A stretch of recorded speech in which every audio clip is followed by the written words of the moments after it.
کفن دفن مقدس لوکا کی انجیل 23 باب 50 تا 56 آیات تک۔ اور دیکھو، یوسف نامی ایک شخص جو مشیر تھا اور مرد نیک و راست، وہ ان کی رائے و عمل میں شریک نہ ہوا تھا۔ وہ یہودیوں کے شہر راما کا اور خود خدا کی بادشاہی کا منتظر تھا۔ اس نے پلاطس کے پاس جا کر یسوع کی لاش مانگی اور اسے اتار کر کتانی چادر میں کفنایا اور ایک قبر میں رکھا جو چٹان میں کھدی ہوئی تھی، جہاں کبھی کوئی رکھا نہ گیا تھا۔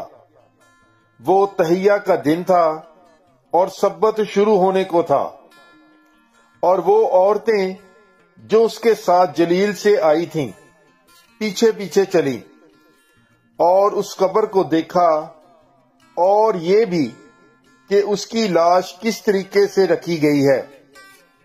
اور لوٹ کر انہوں نے خوشبودار چیزیں اور عطر تیار کیا، اور انہوں نے حکم کے مطابق سبت کے دن آرام کیا۔